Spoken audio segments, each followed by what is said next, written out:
Ei, minha gente, nós tá aqui na roça do Mineiro, eu tô aqui, ó, gente, tô tocando os cocazinhos, aí tem branco, tem tudo quanto é cor. Nós tá aqui, tocando aqui, beleza, olha, ó. Bora, meus boi. Ô, menino! Fala, o que é que você tá fazendo Ó. aqui? Vem encher minha paciência de novo. Ô, moço, você arrumou esses cocá aqui aonde, rapaz? Foi tudo roubado, roubei lá na casa do seu pai. Aí, roubou os cocá? Mas isso aí não tá parecendo cocá, não. Isso aí tá parecendo uns negócios brancos, parecendo pior de urubu. Ô, rapaz, você nunca viu falar de coca branco, não? Não, nunca vi, não. Aí, coca branco aí, ó. Aí, meninada, ó. Vocês que gostam de ver os bichinhos aí, ó.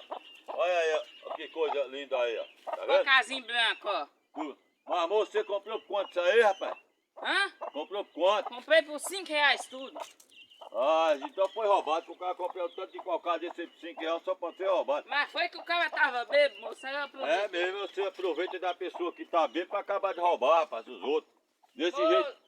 Desse jeito, moço, você nunca vai pra frente, você só caça lascar o cara. Olha aí Ih, pra lá. você ver o cocazinho. Agora roubou do coitado, uma vez que o coitado nem viu nada que você comprou. Aposto que você nem pagar, você pagou, rapaz. Paguei sim. Você é um ladrão, aqui eu vou prender esses cocá. Cocar não, isso daqui é boi, isso daqui é um bocadão de gado, ó. É, isso aí. Aqui tem a vaca na frente e tá carregando 17 Então você vai bezerros. tocando. Ô, gente, como é que tem a pessoa ignorando desse jeito?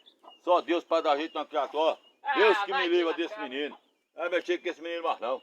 Tu é ignorante demais. O menino tocando cocá, diz que é boi. É lógico que é boi, olha lá, É ó. boi. Cadê Olha o o tanto chifre? de boi, ó. É, olha lá, olha lá. Olha que coisa bonita aí, ó. Isso Olha. é que esse tá sem o chifre. Ah, Eles então- esqueceram de carregar o chifre. Ah, esqueceu mesmo que você apanhou o seu e colocou nesse. Ó, disse que você é Você não chifrudo. vem encher minha paciência, não. Pois é, esse menino vai estar nervoso hoje, Mas viu? tem um cocar perdido ali, ó. Deixa perdido, deixa perdido. Deixa Ó. perdido. Eu comprei e vou deixar perder. Mas é claro que você roubou do cara, rapaz. Como é que você vai? Ó, moço, se você roubar minhas coisas aqui no meu sítio aqui, ó, você chama um cara morto. Morto? É. Por isso que meu nome é Paulo Eduardo. E tem Morto. um negócio, rapaz, enterrar vocês, sabe o que é? Como? É com os pés pra fora, cabeça pra baixo, que assim não tem jeito de você sair, que você é perigoso. Enterrar o seu, vocês arrancam a terra no peito e sair. Eu não faço um trem desse. não. Deus que me livre, olha lá, tem os bichinhos correu, ó. Correu, olha lá. Guarda uma criatura dessa, olha. Olha que paisagem maravilhosa aí, ó. Aqui no sítio do Mineiro aí, ó. Tá Sim, vendo? Isso aqui é meu.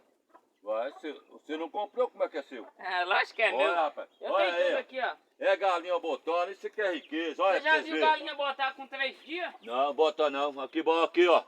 Esse daqui é ovo de ouro, ó. Olha a cor. Aqui é o de prata. Vai, É bicho. de prata. Aí. Se fosse de ouro, ele tava aí, ó, pra você ver. Olha lá. Ó. Ó a Chiquita lá dentro. Não. Ó. Ela sabe que você é ladrão, você viu? Já queria pegar ele, dona, esse menino. Você é um bandido Sabe nada, ladrão. não. Quer dizer que quer roubar a galinha. Se você levar a mão lá, meu filho, ela come você. Ô, dó. Vai. Olha lá, quer ver? Todo bicho conhece quem é o ladrão, ó. Esse menino. Deus que me livre. Ô, moço, você, só Deus pra dar jeito no você. É,